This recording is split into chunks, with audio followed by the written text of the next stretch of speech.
Hi, my name is Danial bin Azizan, metric summa 01DKA19F1160, and in this video, I'm going to talk about few things from topic 4, shear strength.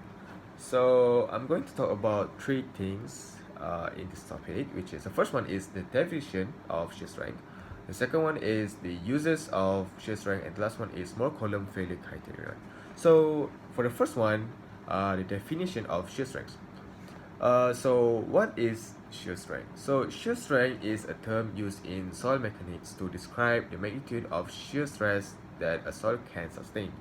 The shear resistance of soil is a result of friction and interlocking of particles, and possibly cementation or bonding at particles contacts. Due to interlocking, particulate material may expand or contract in volume as it is subject to shear strains. If soil expands its volume, the density of particles will decrease and the strength will decrease. In this case, the peak strength would be followed by a reduction of shear stress.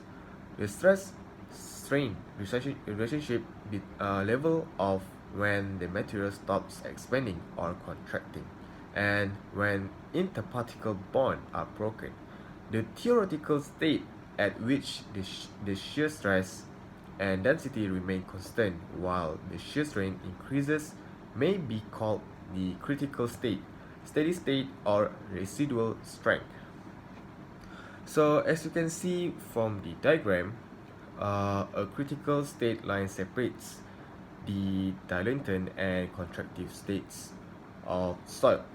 So the volume change behavior and interparticle friction depends on the density of the particles, the intergranular contact force, and to a somewhat lesser extent, other factors such as the rate of shearing and the direction of the shear stress.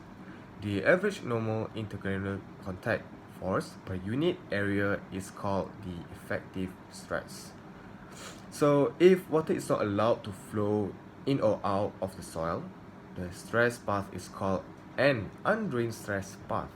During undrained shear, if the particles are surrounded by a nearly incompressible fluid such as water, then the density of the particles cannot change without drainage, but the water pressure and effective stress will change.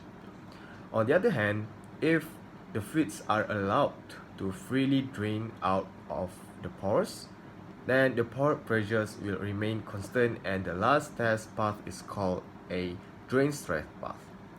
The soil is free to dilate or contract during shear if the soil is drained. In reality, soil is partially drained, somehow between the perfectly undrained and drained idealized conditions. The shear strength of soil depends on the effective stress, the drainage condition, the density of particles, the rate of strain, and the direction of the strain. For undrained, constant volume shearing, the Tresca theory may be used to predict the shear strength, but for drained conditions, the more column theory may be used. Two important theories of soil shear are the critical state theory and the steady state theory. There are key differences between the critical state condition and the steady state condition and the resultant theory corresponding to each of these conditions. So next one is I'm going to talk about the uses of the shear strength. So shear strength is very important properties of soils. The concept is used by geotechnical engineering in estimating the bearing capacity of foundations and in assessing the stability of retaining walls, slope embankments, and the design and construction of highway and airfield pavements. Moreover, it is also used for bearing capacity, slope stability, and lateral earth pressure on earth retaining structure. The shear strength of a soil can be regarded as its intrinsic capacity to resist failure when forces act on the soil mass.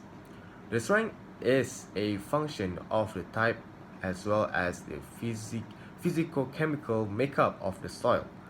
This chapter explores the strength theories, that are used in geotechnical engineering and which derive essentially from the classical theories of elasticity and plasticity.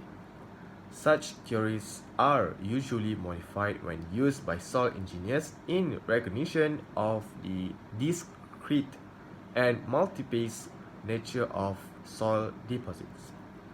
It is important, therefore, to understand some of the fundamental concepts or hypotheses of continuum mechanics to be able to appreciate the limitations and applicability of strength theories in geotechnical engineering.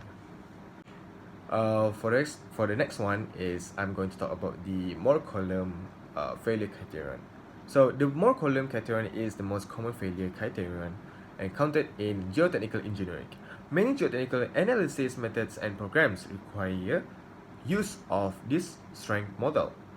The Moore column criterion describes a linear relationship between the normal stress and the shear stresses or maximum and minimum principal stresses at failure. So in the diagram, as you can see, there are two equations. The first one is the direct shear formulation of the criterion is given by equation 1, and the second one is the Moore column criterion for triaxial data is given by equation 2. So that's all from me. Thank you.